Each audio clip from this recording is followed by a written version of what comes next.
Bonjour tout le monde, bienvenue à ce nouveau rendez-vous de Folie douce, ici Yvan Bugeaud.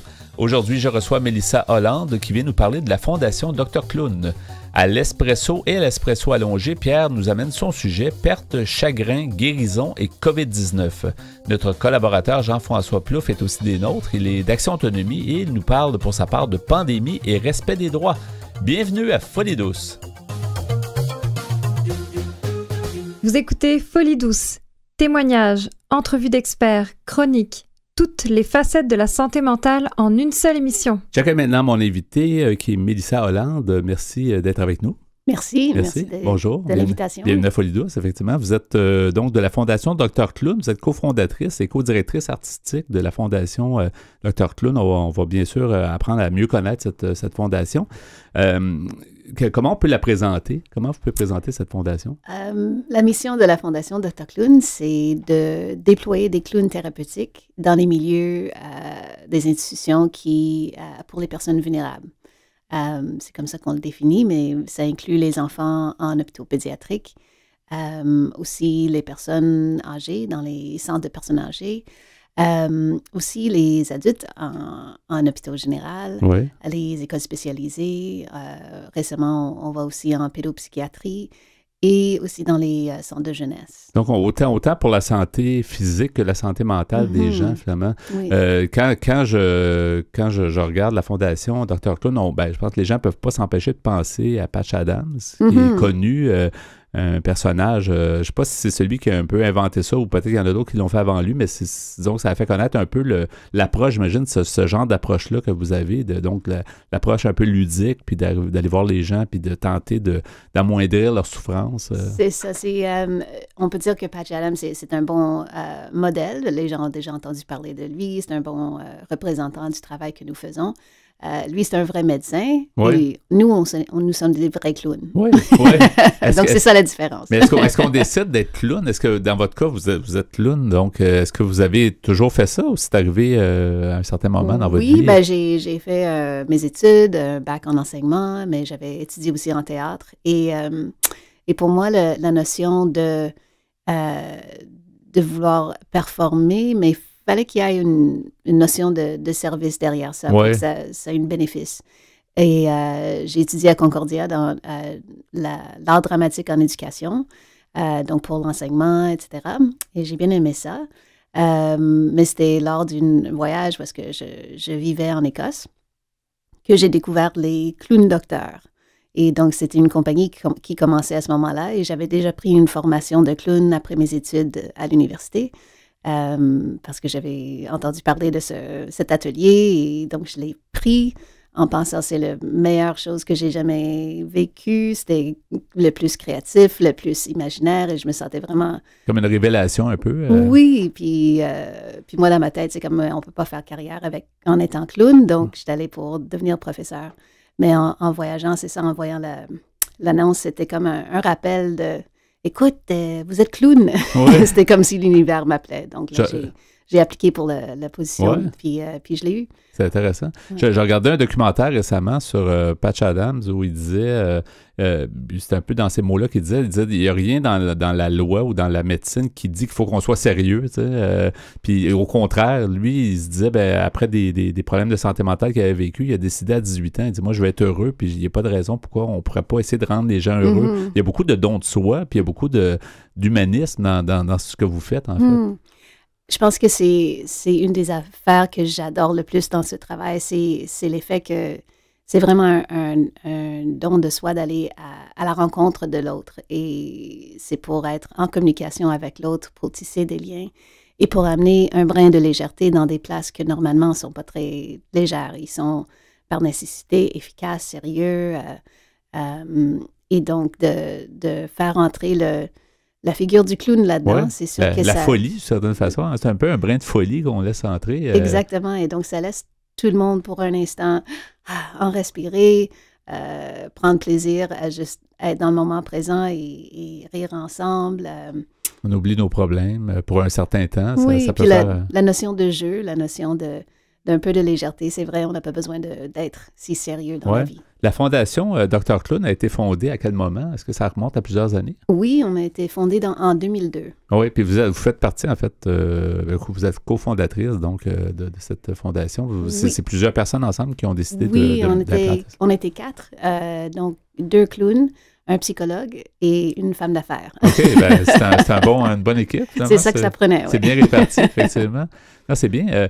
Est-ce que on s'était déjà parlé il y a longtemps, en fait, à l'émission Folie Douce, puis j'avais le goût de vous réinviter parce que je trouve que ça évolue. Comment la fondation Dr. Clown a évolué? Si on s'était parlé dans les années, peut-être un peu plus tôt, dans les années 2000, là, mais comment vous pourriez dire que l'évolution a été faite? Au début, on a travaillé surtout avec les aînés dans les centres d'hébergement et aussi avec les enfants en hôpitaux pédiatriques. Et je dirais depuis les dernières 5 ans, on a vraiment eu une expansion dans nos services en se disant, ça a commencé avec les autistes, je pourrais dire, parce qu'on rencontrait les enfants autistes qui étaient à l'hôpital pour des raisons médicales et que les parents ou le personnel soignant disaient, « Ah, vous avez une façon de rentrer en contact avec eux qui est fascinant, qui est différent de d'autres personnes. Ils vous laissent rentrer dans leur bulle. » Et donc, ça nous a fait réfléchir. Peut-être on pourrait faire un projet pilote avec une école spécialisée avec les autistes. Donc, ça a commencé là. On a fait un projet pilote en même temps à Montréal et à Québec. Et avec des résultats incroyables. Il y avait des chercheurs qui nous regardaient, qui notaient les bienfaits au niveau de la gestion d'émotions, au niveau de communication de base. Alors, pour nous, c'était comme, OK, le clown, ça marche ici aussi. OK, est-ce qu'il y a d'autres places? Et c'est là qu'on a commencé à voir au milieu en pédopsychiatrie, justement, en santé mentale, avec les enfants dans les centres jeunesse et aussi en soins palliatifs pour les adultes en soins palliatifs. Puis ça fait longtemps aussi qu'on travaille à l'hôpital Jewish juste avec les adultes. OK. Et l'approche est très différente. Tu sais, quelqu'un qui est sur le point de mourir, ou en tout cas qui est en soins palliatifs, versus un enfant qui est peut-être des craintes, justement. Donc, vous devez vous-même apprendre puis vous adapter. C'est toujours un défi, mais c'est stimulant pour vous comme clown. Oui, tout à fait. Chaque personne qu'on rencontre, c'est un nouveau monde. Alors, c'est vraiment grâce à l'ouverture du clown et à la curiosité et le désir de connaître cet être qui est devant nous et de connaître c'est quoi leur mode de communication, c'est quoi, qu'est-ce qui les fait vibrer, c'est quoi leurs intérêts, c'est quoi leur sens d'humour. Donc, d'un bébé de 3 mois qui va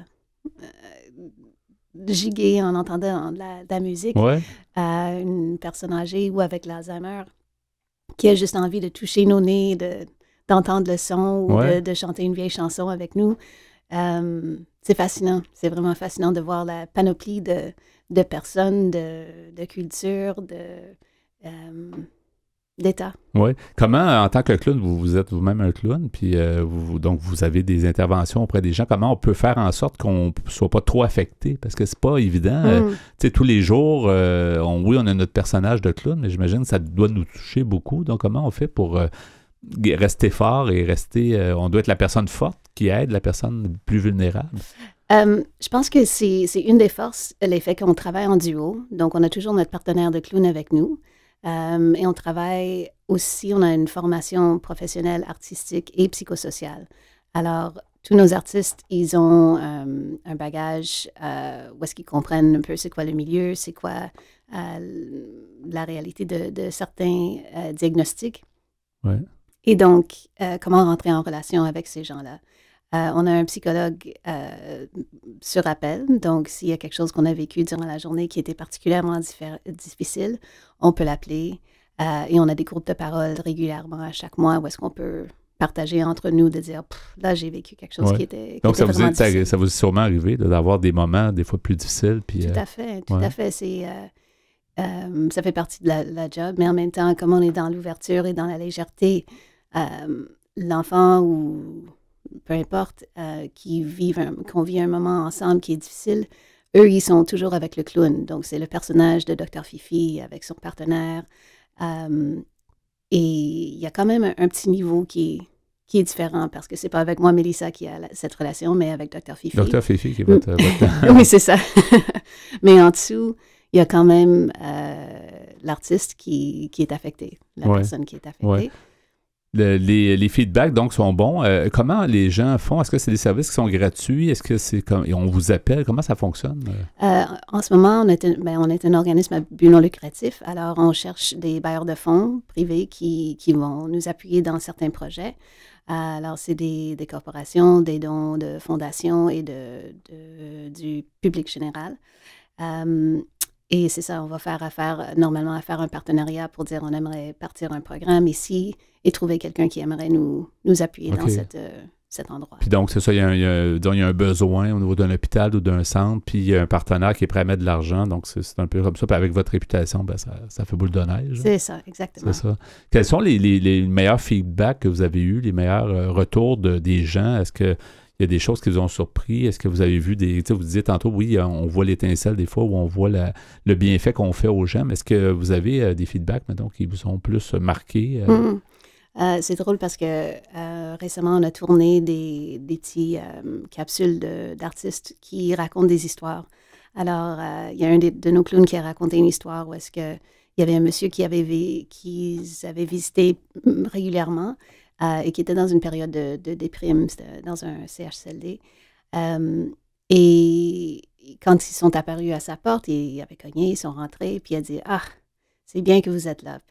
Vous êtes la seule raison que je ne me suis pas pitchée par la fenêtre aujourd'hui. Wow. » Alors, tu sais, de penser que notre venue, de savoir que parce qu'on est là régulièrement à chaque semaine, les gens peuvent compter sur notre présence et de bâtir une relation avec eux. Ça peut avoir sauvé des vies, c'est sûr. C'est ça, parce qu'on parle de... Puis c'est drôle que...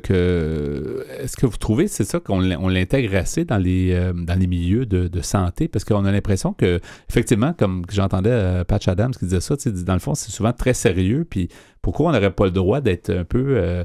d'amener du bonheur, amener un peu de folie, un peu d'humour, ça peut pas nuire dans le rétablissement.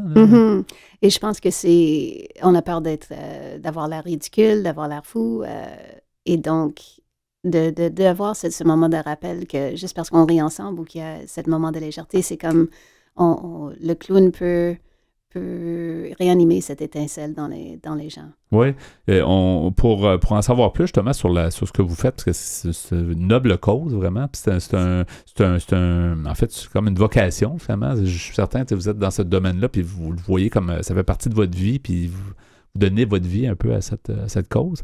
Comment on peut en savoir plus? J'imagine c'est par le site web ou êtes-vous sur les réseaux sociaux aussi? Oui, on est sur les réseaux sociaux. On a un site web. C'est la fondation drclown.ca. Donc, on a juste à chercher Fondation Dr. Clown puis en savoir plus à ce moment-là. Quelques secondes, donc, avant de terminer, est-ce qu'il y aurait un mot que vous vouliez dire? Peut-être, comment vous l'appelez, Dr. Fifi?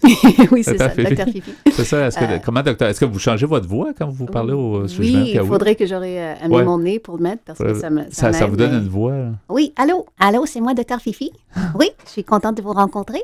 Et vous devez être très coloré. À la radio, vous êtes habillé normalement, mais j'imagine que les clowns, justement, doivent avoir le côté très, très coloré. En fait, ça, c'est un point important. On est quand même des clowns plus théâtrales. Oui. Donc, nos costumes sont quand même sobres. Moi, je suis une étudiante. J'ai des lulus. Okay. Je suis habillée en écolière. Un peu comme Fifi Brindacier, je de toute façon. Un peu, oui. Mais avec un nez rouge, mais on ne porte pas de gros maquillage. Non, c'est ça. Fait que c'est plus sobre, mais ça reste sympathique. Bien, merci beaucoup, Mme Hollande, d'avoir été des nôtres, Mélissa Hollande. Donc, la Fondation Dr. Clown, pour en savoir plus, on cherche ça. Puis, bonne continuation. Merci. Et au plaisir de vous reparler. Merci beaucoup. Au revoir. Au revoir. Nous sommes bien présents sur Facebook. Cherchez Folie Douce Radio pour nous trouver. Folie Douce, une communauté, une radio. C'est maintenant le moment du bloc Espresso. Bonjour Pierre Laporte. Salut Yvan. Alors aujourd'hui, ton sujet, perte, chagrin, guérison et COVID-19. Oui, parce qu'on sait que ça en cause beaucoup de chagrin ça a causé de beaucoup perte. de choses. Tu y vas fort aujourd'hui encore une fois? Oui, mais tu vas voir que c'est quand même quelque chose qui est clair puis qui donne toutes sortes d'idées. En fait, c'est pour aider les gens justement qui ont vécu toutes sortes de pertes, qui sont en deuil aussi, des proches. Ça peut être en deuil de toutes sortes de choses, oui, au fond. Effectivement. C'est sur le site qui s'appelle Info Santé Mentale. En anglais, c'est Mental Health and COVID-19. Ça commence en disant, à mesure que la pandémie de la COVID-19 suit son cours, toute la société réfléchit à la construction de la prochaine normalité. Parallèlement, au niveau individuel et collectivement, nous devons composer avec de nombreuses pertes et avec le chagrin qu'elles provoquent. La perte est l'un des plus grands défis à surmonter. Il peut s'agir de la perte d'un proche ou d'un ami, de son emploi, de ses habitudes de vie, de passe-temps ou de toute autre chose dont nous sommes privés. Or, la pandémie est particulièrement terrifiante à ce titre car elle a généré plusieurs pertes pour bon nombre d'entre nous. Et comme tu dis, ça, même la perte de la liberté, tu sais, là, on la prenait pour acquise, là, si on veut, la liberté, mais c'est sûr que c'est une perte aussi. Là. Ouais. On définit le chagrin comme la façon de réagir à une perte. Le chagrin influe sur les émotions, les pensées, le comportement et même le bien-être physique. Le chagrin se manifeste bien différemment d'une personne à l'autre. Par exemple, il peut provoquer les réactions suivantes, soit la stupeur, l'incrédulité et la confusion, la colère, des problèmes de concentration et de la difficulté à accomplir ses tâches, ou encore des modifications des habitudes alimentaires et des troubles du sommeil. Des changements physiques, dont des maux de tête, des étourdissements ou des maux d'estomac, de la tristesse et de la nostalgie, des souvenirs et des réflexions sur les pertes matérielles et le décès d'êtres chers et finalement un arrêt des activités habituelles. Et un peu, des fois, un non-sens. On se dit c'est un peu injuste. Puis c'est vrai, effectivement, c'est quelque chose qui est un peu hors norme. Là. C'est un peu comme... c'est révoltant, des fois, pour certaines personnes. Ouais. Le chagrin est un processus normal et naturel lors d'une perte, mais il peut être très difficile de le surmonter. Notre chagrin se manifeste par le deuil. Le deuil peut s'exprimer de nombreuses façons selon les personnes et même selon les cultures. Parmi les formes courantes de deuil, on a l'expression du chagrin par l'art ou l'écriture, ou par des rituels ou des pratiques religieuses comme la prière. Le chagrin et le deuil peuvent se vivre seuls, en famille et même en groupe. La durée peut varier en fonction du lien que la personne entretenait avec la personne ou la chose perdue. Le chagrin peut être accablant et peut par conséquent nous amener à tenter d'éviter les sentiments qui sont trop forts. Un simple processus de deuil nous aide à graduellement comprendre en profondeur la signification véritable de la personne ou de la chose que nous avons perdue. Nous pouvons ensuite reprendre espoir et retrouver notre motivation. Ainsi, nous pouvons lentement nous réinvestir dans notre vie quotidienne, même si ce n'est pas de la même manière qu'avant. Bien que le chagrin et le deuil soient des réactions normales, ils peuvent perdurer chez certaines personnes et se greffer à des expériences traumatisantes. Il peut s'ensuivre des problèmes de santé mentale ou d'utilisation de substances importantes et durables. Si vous êtes envahi par le sentiment de deuil et que vous n'arrivez pas à vous en libérer, on nous conseille de demander l'aide d'un professionnel en santé mentale. Tu remarques que souvent les articles en psychologie se terminent par cette phrase de demander de l'aide d'un professionnel en santé mentale. Mais c'est vrai, au fond. Et ça paraît des fois plus compliqué que c'est. Les gens sont un peu perdus, ne savent pas où s'adresser, mais souvent au coin de la rue, à un CLSC ou à une clinique près de chez soi, on peut avoir de l'aide qui peut nous référer aussi. Maintenant, il y a différents types de pertes. Vous avez peut-être subi un ou plusieurs types de pertes en raison de la pandémie de la COVID-19. Voici des exemples des deuils que certains doivent faire à l'heure actuelle. Dans bien des cas, l'incertitude vient compliquer le processus de deuil et il est plus difficile qu'à l'habitude de gérer la perte. Maintenant, le traumatisme actuel et les traumatismes du passé. Il peut être pénible de faire face et de s'adapter aux changements majeurs et subis que la réaction à la pandémie a apportés. Une pareille situation peut causer un traumatisme psychologique chez certains. Le traumatisme peut se manifester de différentes façons et être particulièrement grave chez ceux qui ont déjà vécu un traumatisme. La situation actuelle peut faire ressurgir les sentiments reliés à ce traumatisme. C'est ça, ça vient brasser quelque chose qui était enfoui. C'est ça, c'est pas trop drôle. Et des fois depuis très longtemps. Ouais.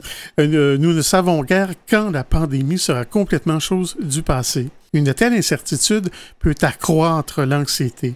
Cependant, même si nous ignorons ce qui se passera dans les mois, voire les années à venir, nous pouvons commencer à aller de l'avant. Faire le deuil des pertes attribuables à la COVID-19 ne consiste pas à simplement accepter tout ce qui a changé. Nous devons examiner les sphères de notre vie où nous avons accusé des pertes et tenter de corriger la situation de façon saine. Oui. La guérison est un processus propre à chacun. Une personne peut se rétablir très vite alors que ce sera plus long pour une autre. Et voici quelques suggestions qui vous aideront à amorcer la guérison. Mais j'y reviendrai plus tard dans l'émission. Oui, on va poursuivre à l'Espresso allongé, donc notre bonne habitude de commencer un sujet et plus tard dans l'émission, justement, de poursuivre. Donc, perte, chagrin, guérison et COVID-19. Pas toujours jojo, mais on a de l'espoir avec ce que tu nous amènes, Pierre. Donc, on poursuit ça plus tard à Folie douce. À venir dans l'émission, notre collaborateur Jean-François Plouffe d'Action Autonomie nous informe sur la pandémie et le respect des droits. À l'Espresso allongé, Pierre Laporte poursuit avec le sujet perte, chagrin, guérison et COVID-19. Pour nous trouver sur les divers réseaux sociaux, cherchez Folie douce Radio. Vous écoutez actuellement Folie douce, leader en santé mentale depuis 1991. Folie douce, une communauté, une radio. Les meilleurs chroniqueurs en santé mentale s'expriment sur les ondes de Folie douce. Écoutons-les. Je reçois maintenant Jean-François Plouffe d'Action Autonomie. Bonjour Jean-François. Bonjour. Bonjour. Alors aujourd'hui, un sujet que tu nous amènes, c'est en pandémie et respect des droits.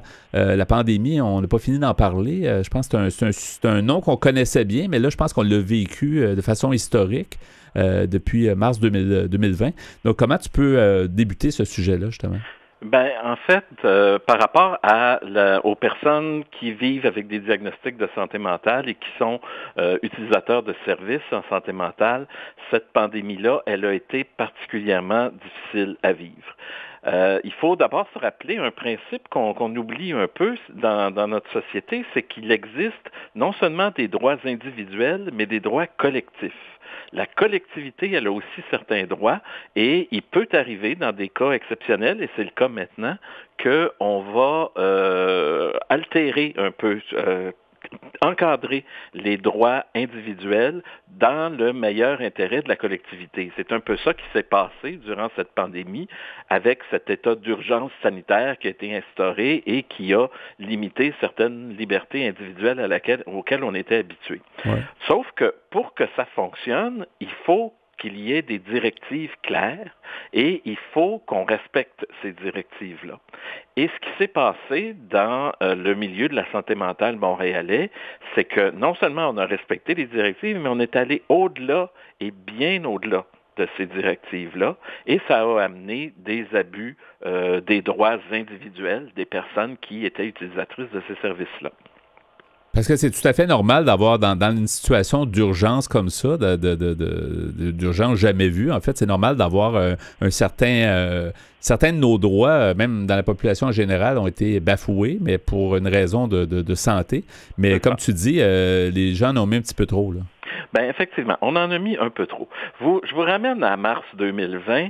Tout le monde probablement a écouté, au moins à une occasion, les points de presse de François Legault et du Dr Arruda, qui nous disaient, surtout au début, là, au moment où on était collectivement un peu dans une espèce d'anxiété de ne pas connaître ce qui était pour arriver avec ça, ils nous disaient, le virus, il vous sautera pas dessus si vous allez à l'extérieur, là, si vous gardez votre 2 mètres avec tout le monde, il fallait prendre une marche, c'est le printemps, il commence à faire beau, etc.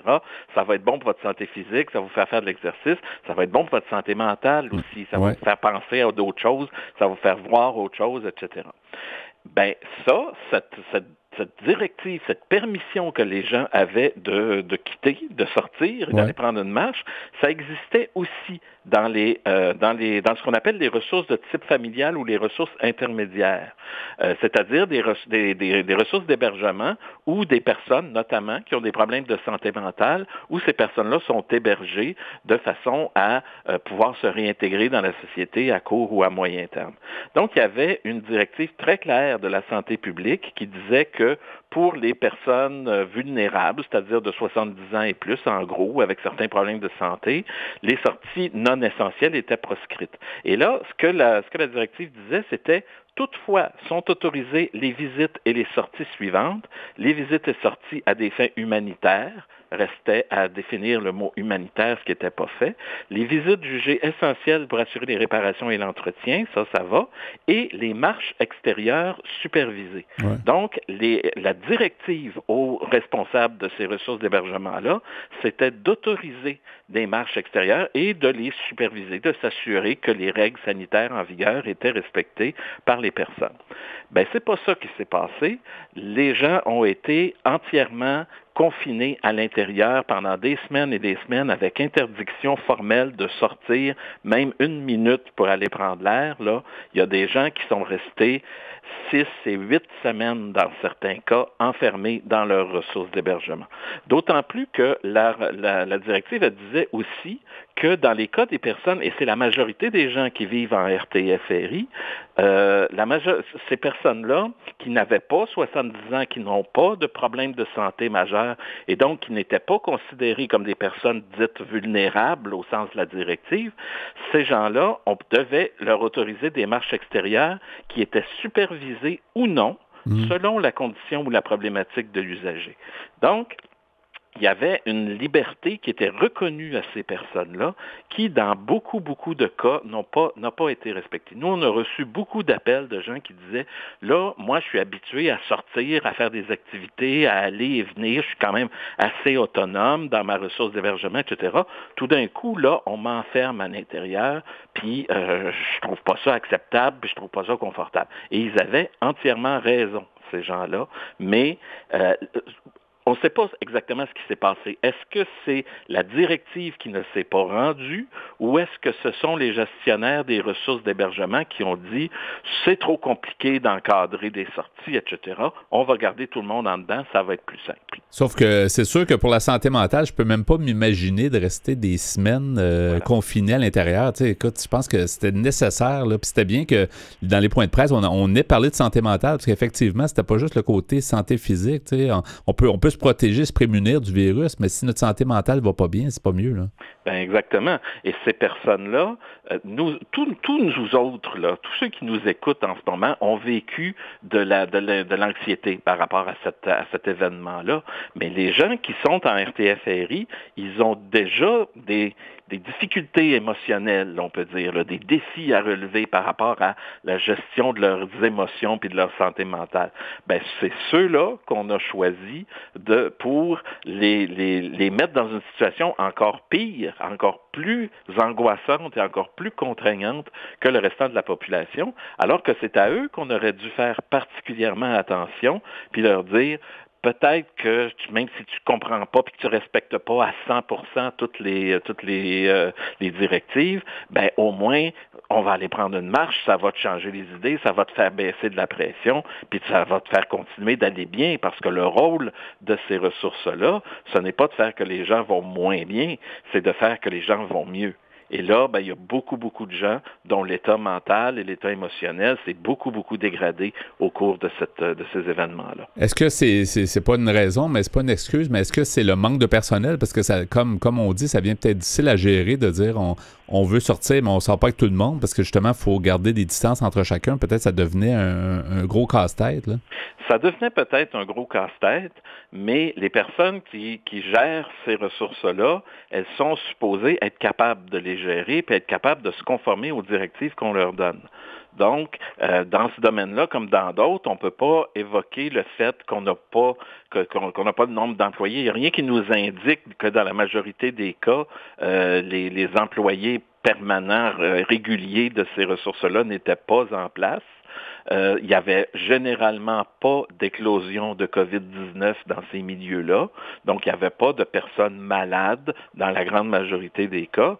Donc, de notre point de vue, la responsabilité des gestionnaires de ces ressources-là était de faire en sorte, comme ils le font à l'année longue, ou comme ils sont supposés le faire à l'année longue, de préserver et d'améliorer l'état mental des personnes qui vivent sous leur toit. C'est ça le mandat qui leur est donné. Et là, ben, non seulement ils n'ont pas rempli ce mandat-là, mais ils ont empiré la situation pour beaucoup de gens. Donc, il y a vraiment, de notre point de vue, là, un gros problème et il va falloir que quelqu'un soit redevable de cette situation-là, parce que c'est une situation dont on a très peu parlé et qui a fait beaucoup, beaucoup de dégâts et qui va peut-être en faire encore dans l'avenir. Oui, il va y avoir certainement des post-mortem parce qu'à quelque part, on peut penser malheureusement qu'il va y avoir énormément de problèmes à long terme au niveau de la santé mentale. On mesure probablement pas encore là, ce qui pourrait arriver. Malheureusement, j'espère que ça n'arrivera pas, mais on a peut-être beaucoup de problèmes à venir.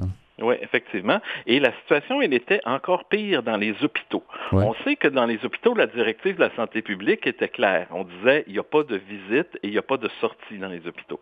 Sauf qu'on sait qu'une personne qui rentre à l'hôpital pour un problème de santé physique, depuis le virage ambulatoire, là, depuis 20 ans, les séjours dans les hôpitaux sont généralement assez courts. C'est des séjours maximum de 3, 4, 5 jours. Donc, ça se peut que pendant ce temps-là, quand on relève d'une opération, etc., on n'ait pas le goût de sortir, puis là, on n'a pas le droit de recevoir de la visite.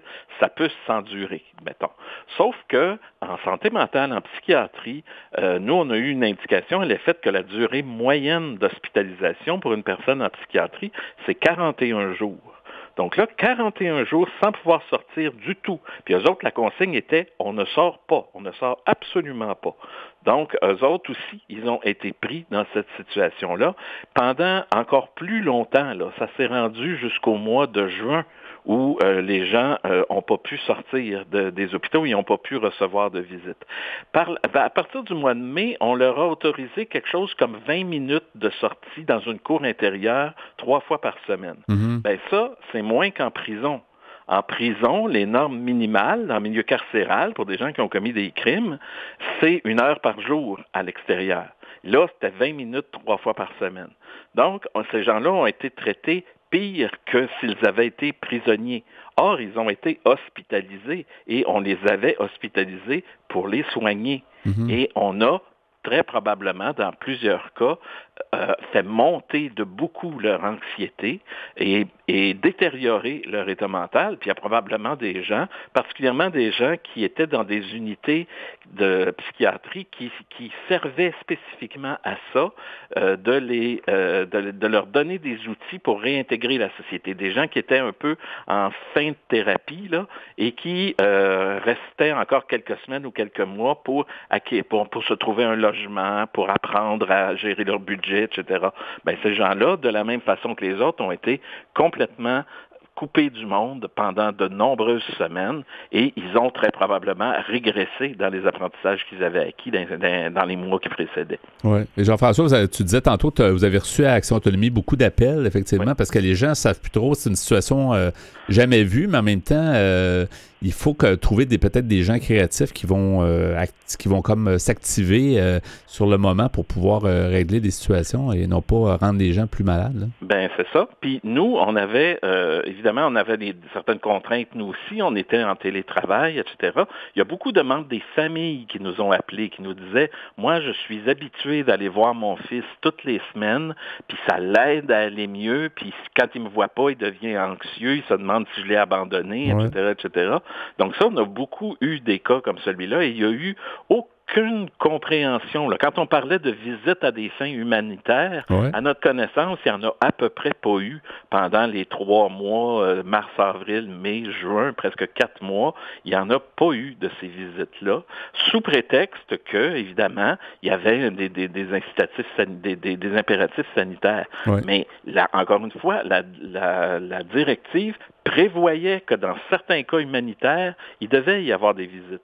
Et ces visites-là n'ont pas eu lieu. On ne s'est pas posé la question dans quelle mesure la visite était à des fins humanitaires ou pas. On l'a simplement interdite. Donc, il y a eu énormément de difficultés. Puis l'autre dernier problème qu'il y avait, c'est qu'il y avait un climat général anxiogène, d'urgence, Et quand on est dans un état d'urgence, on n'est pas porté à se plaindre puis à revendiquer pour nos droits individuels.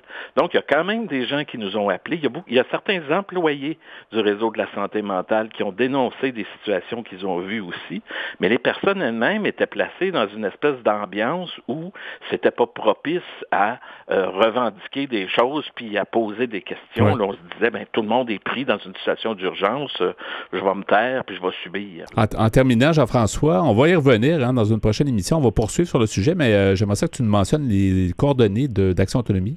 Oui.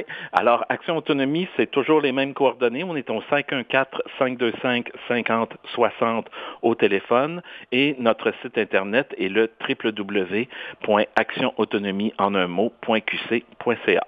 Jean-François Plouffe, donc chargé de dossiers et de communication à Action Autonomie. Merci beaucoup et à une prochaine émission pour poursuivre sur pandémie et le respect des droits. Merci. Merci à vous. Au revoir. La santé mentale, c'est à force d'en parler qu'on cessera d'en parler. Vous êtes à l'antenne de Folie douce. De retour au micro avec l'espresso allongé et le sujet que tu as entamé plus tôt, Pierre, perte, chagrin, guérison et COVID-19. Oui, c'est le titre d'un article que j'ai trouvé sur Internet.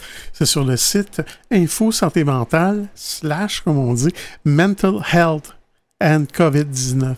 Donc, c'est un site bilingue. Il n'y a pas d'auteur en particulier, mais on donne toutes sortes d'idées pour aider à combattre nos émotions difficiles. Il faut faire ça parce que définitivement, les dommages sont dommages collatéraux sont là, c'est sûr. Oui, c'est difficile pour tout le monde. Alors, on nous dit, voici quelques suggestions qui vous aideront à amorcer la guérison. Oui. Si on veut. Alors, premièrement, on nous dit d'identifier nos difficultés. Le fait de nommer les problèmes auxquels vous êtes confrontés peut vous aider à mieux comprendre pourquoi vous vivez autant de stress. Tentez de déterminer 5 choses que vous trouvez difficiles et placez-les par ordre croissant en commençant par la moins difficile. Choisissez un enjeu auquel vous pourrez vous attaquer d'abord, puis décomposez-le en éléments qu'il sera plus facile de régler un après l'autre. Donc, par écrit, si tu veux, de les mettre clairement ou les mettre clairement dans sa tête. Ça peut être dans sa tête, j'imagine, ou sur un papier. Mais 5 éléments, 5 choses qui nous embêtent ou qui nous stressent. Autrement dit, si tu manges du pâté chinois, c'est plus facile avec des petites bouchées à la fois. Par exemple, oui, c'est ça. Deuxièmement, on nous dit « Vivez au jour le jour ». Il peut être stupéfiant de penser à tous les changements et pertes occasionnés par la pandémie. Si vous vous inquiétez sans cesse de la situation et vous vous demandez constamment si les choses vont s'améliorer un jour, votre humeur, votre niveau de stress et votre motivation s'en ressentiront. En vous efforçant de prendre les problèmes un à la fois, vous pourrez répartir votre gros problème en plusieurs petits problèmes qui ne vous sembleront pas aussi insurmontables. Troisièmement, on nous dit « Prenez d'abord soin de vous ». À l'heure actuelle, bien des gens se concentrent sur le bien-être des autres, et ce, dans leur vie personnelle autant que professionnelle. Dans le contexte actuel, il est facile de s'oublier. Tentez toutefois de prendre soin de vous en premier lieu et demandez-vous chaque jour si vous avez pris le temps de voir à votre équilibre, ainsi qu'à votre santé mentale et physique. Parce que c'est peut-être ça qu'on oublie en premier, tu sais, dans le fond. C'est pour ça qu'on dit s'en occuper de soi-même. C'est ça qu'on a tendance à laisser de côté. Oui, c'est vrai. Ouais. Mais oui, parce que des fois, je me dis, si nous autres, on se met à tomber aussi, on ne pourra pas aider les autres. Non, c'est ça. Faut se garder du temps pour soi aussi, ouais. On nous dit pour certaines personnes, il peut s'agir de lire, d'écrire ou de pratiquer à nouveau un passe-temps agréable. Pour d'autres, il peut s'agir de rester en contact avec la famille et les amis. Assurez-vous de prendre conscience de vos besoins physiques et mentaux pour garder les pieds sur terre et voyez à les prendre en compte dans vos activités quotidiennes. Je trouve aussi que les gens, tu sais, les gens à travers les époques ont traversé des crises, des choses comme ça. Fait qu'il faut toujours se dire qu'il n'y a rien d'éternel. Tu sais, à un moment donné, les choses finissent par s'arranger. Fait qu'il faut garder un espoir. Il y a une fin à tout. Finalement, ça peut être plus ou moins long, mais ça peut être difficile. Mais faut pas perdre espoir. Oui, on nous dit aussi, faites de l'exercice et mangez sainement. L'activité physique est bénéfique pour la santé physique et mentale, particulièrement durant une période stressante. Adaptez votre programme d'exercice aux capacités de votre corps. Vous pourriez marcher, courir, faire du vélo, du yoga ou des étirements ou suivre des cours d'activité physique en ligne. Par ailleurs, optez pour un régime alimentaire sain et équilibré pour que votre corps profite de toute l'énergie et de toute la nourriture dont il a besoin pour maintenir une bonne santé mentale et physique. D'accord avec ça? Tout à fait. Ben oui, ça c'est toujours bon. On nous dit parler à quelqu'un. Parlez à vos amis ou aux membres de votre famille et demandez-leur du soutien. Informez-les de ce que vous vivez et faites-leur part de vos besoins. Si vous ne vous sentez pas mieux, consultez votre médecin. La pandémie reliée au coronavirus, la fameuse COVID-19, constitue une réalité particulière et inhabituelle. En effet, il est impossible de prévoir avec exactitude quelle personne de notre entourage serait contaminée ou non et qui en guérira. Bien que la plupart des personnes atteintes de la COVID-19 se rétablissent par elles-mêmes, il peut toutefois arriver dans certains cas que la maladie entraîne le décès d'une personne ayant contracté la maladie. Celle-ci peut malheureusement être une personne qui nous est chère. Malgré les incertitudes et les pertes qu'une pandémie peut occasionner, une telle situation fait appel aux capacités d'adaptation et d'organisation des individus, des familles, de la communauté et de l'ensemble de la société. Elle sollicite particulièrement l'entraide et la solidarité lorsque tout danger de contamination est écarté. Oui, ça c'est sûr. Il faut juste pas l'oublier, tu sais, ce qu'on a bâti comme solidarité puis comme entraide, j'espère que ça va demeurer dans les années à venir. Hein. C'est vrai parce que dans la misère, souvent on se fait des nouveaux amis. Oui, puis il y a de l'entraide. Là, il se fait des liens, même en temps de guerre aussi. Oui, hein. Ça s'est fait aussi, c'est ça. Donc, faire le deuil d'une personne est une réalité de la vie qui peut parfois être très éprouvante. Dans un contexte de pandémie, il importe tout d'abord de répondre à ses propres besoins et à ceux de ses proches, de réorganiser le quotidien et d'assurer sa sécurité et d'essayer le plus possible de maintenir un minimum d'activité quotidienne. En terminant, peut-être Pierre, rappeler les gens qui voudraient relire ou aller chercher de l'information supplémentaire, où est-ce qu'ils peuvent aller sur Internet? Oui, bien ça s'appelle Perte, chagrin, guérison et COVID-19. C'est sur le site qui s'appelle InfoSanté. En anglais, ça s'appelle Mental Health and COVID-19. Merci beaucoup, Pierre, pour cette chronique. Donc, à Folie Douce. Vous souhaitez écouter l'émission Folie Douce au moment qui vous convient le mieux? Branchez-vous sur notre site web pour accéder à notre canal radio sur YouTube. antenne.qc.ca, antenne.qc.ca. Quelques mots pour conclure ce rendez-vous de Folie Douce. Pierre, merci de ton sujet, c'était fort intéressant. À l'Espresso et à l'Espresso allongé, tu nous as parlé de perte, chagrin, guérison et COVID-19. Oui, mais ça donne des idées puis ça donne espoir un peu, je pense. Ça donne espoir. Les gens sont un peu perdus puis je pense que c'est bien d'avoir quelque chose pour voir ça clairement puis peut-être des trucs très faciles à faire. Donc, merci beaucoup pour ces sujets. Je remercie notre invité Mélissa Hollande qui nous a mieux fait connaître la Fondation Dr Clown. Jean-François Plouffe, notre collaborateur, était aussi des nôtres. Il est d'Action Autonomie. Il nous a parlé de pandémie et respect des droits. Alors, merci aussi Pierre pour la mise en onde. Merci, mon cher. C'est Yvan Bugeaud à l'animation. Bonne semaine à tous et à la prochaine Folie Douce. Au revoir.